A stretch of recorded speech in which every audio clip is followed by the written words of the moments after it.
Blue Sky process is the point in time where you sort of get to throw away all the rules and you just think, what if? What if we did this? What if we did that? And at that point, there's no bad ideas. When you think of Imagineering, it's more than saying, I want to build a roller coaster. I want to build a really cool ride that people want to go on.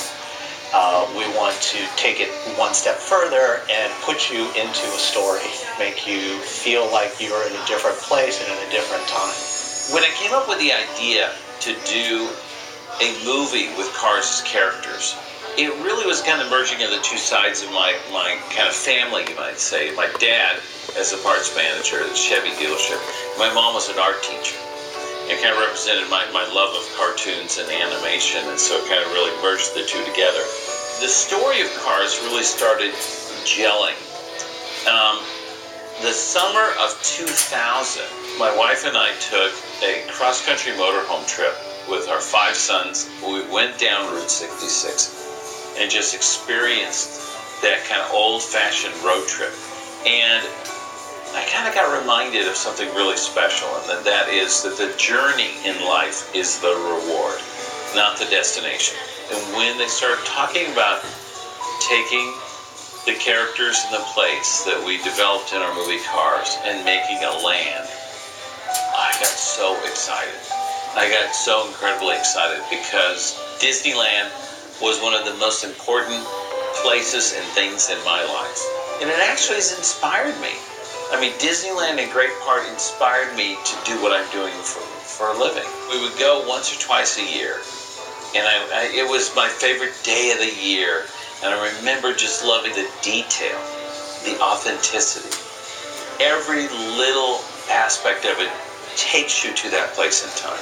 And if we're going to bring Radiator Springs to life, it has to be so authentic you feel like you are there.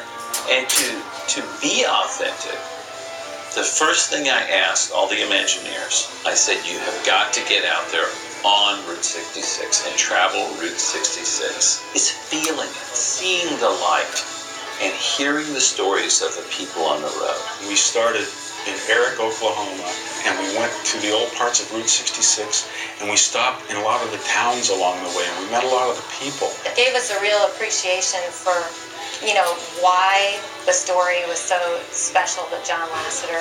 On our trip, driving along Route 66, the most powerful thing that sticks out in my mind was all of the beautiful rocks on the western portion of Route 66. And being able to see that come to life, recreated by the team, is really a powerful experience. I grew up in Hungary. I came from an artist family, so not only that my father was a commercial graphic artist and a painter, but my uncle was a wood sculptor. Almost every weekend we went hiking in the mountains.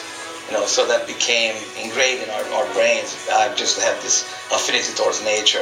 What we're trying to do is to really recreate an environment that would translate to the guest as a piece of reality. We assembled the top artists in the world.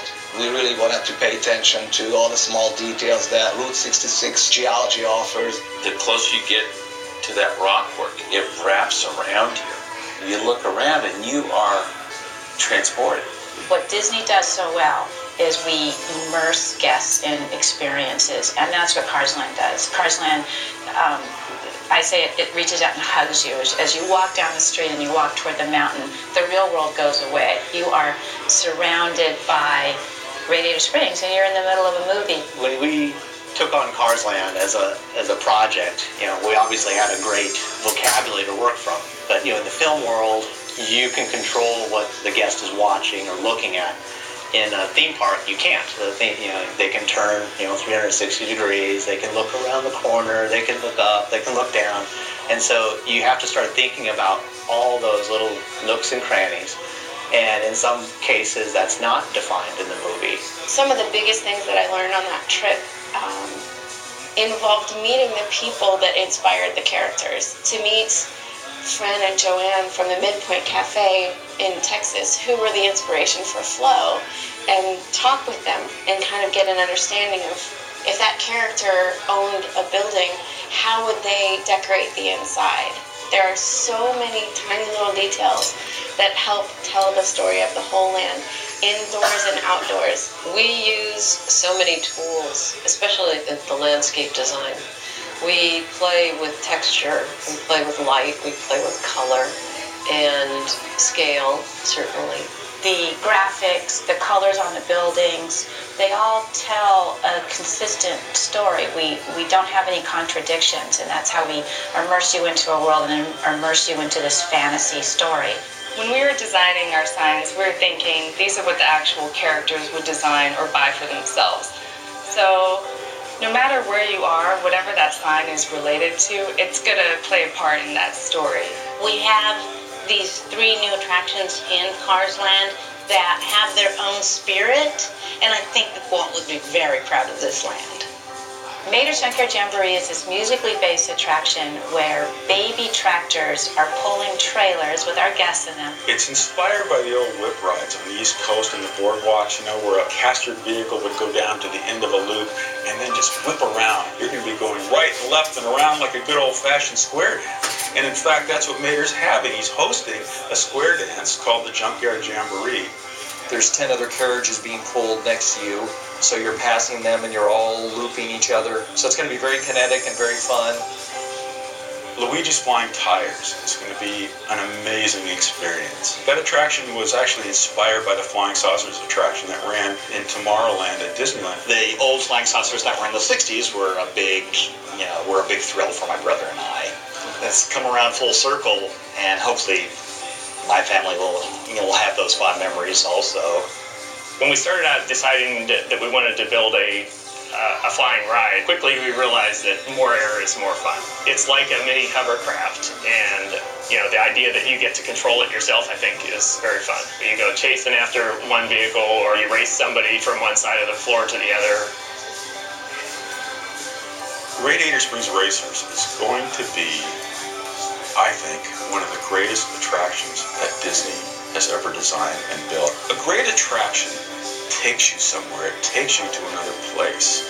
And that's what Radiator Springs Racers does. You get to go on the road trip that Lightning and Sally got to go on, the little drive that they took through the country, through Ornament Valley, and see the waterfall. You get to meet a lot of your favorite characters from the movie. But this is not about them. This is about you. This is your experience in their world, in that parallel universe of Cars. You go into the ride, riding the character right out of the Cars movies. You're going to hear the cars, and you're going to hear people enjoying, screaming and having fun on the ride. It really brings you in. Creating Radiator Springs Racers is the dream job for a car guy. My father was big into cars, was always doing his own maintenance on cars. I can remember when I was 6 or 7 years old, sitting out on the curb with my dad doing a brake job on the car, and him teaching me how it all goes together and inspiring me to have the same love of cars. It's easy to just build a car, but to build a car that is a character and has a soul and a personality added a whole nother level to the build process. You take everything that you've learned along the way, all the little car projects you've done, and they all come together into a monumental attraction that honors the heritage of cars. I was really fortunate to grow up in an era, 50s, mid-60s. Those were kind of my wonder years, to grow up in that era when the car became less of a means of just basic transportation. The car really kind of became part of our family. It had a name, Bonnie, and it had a personality, and it took us on road trips. In fact, I remember one night when we were on a road trip, everyone was asleep but me and my dad, driving, of course. And I remember laying on the floor in the back seat with my legs over the hump of the car in the back, looking out the back window at the stars in the sky at night. And he was kind of singing a Hank Williams tune or something. And I remember seeing those stars. And it was a very vivid memory I have, and especially with like the outcropping of rock coming out in the canyons and valleys of Utah. It was just, well, I'll never forget that sight. And a couple of weeks ago, when I first experienced the first ride-through, our test ride-through of Radiator Springs Racers, and I looked up and I saw the stars were amazing. And it was then I realized this place is special. My 3-year-old daughter has seen the Cars movie at least 100 times. She loves that film, and she's excited about meeting the characters. When I tell her I have to go to work really early, she doesn't get upset anymore because she understands that in a few months she'll be able to see the characters in real life. I actually truly cannot wait for opening day and show her what I've done for her. When you walk into Radiator Springs, that is the best that Disney can offer you. It's an extension or an expansion of what we've been doing all along. The magic in our parks is we take you to places you can't otherwise go. They are recreations of your favorite worlds, your favorite characters. They're just places where you want to be. I think that's why people want to come here so much, is that it's just something you can't experience anywhere else. It was pretty amazing how many incredible artists we had in Walt Disney Imagineering.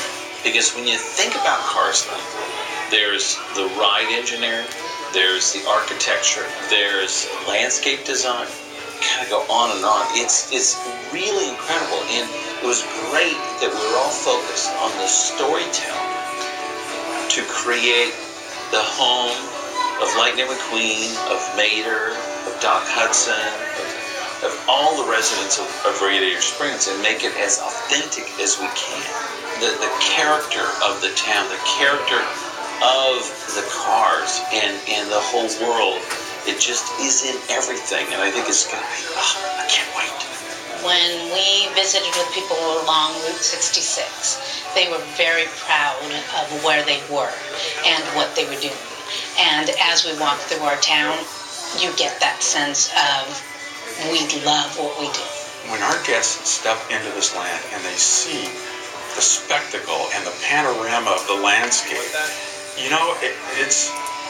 I want them to feel like this is the greatest road trip they've ever been on.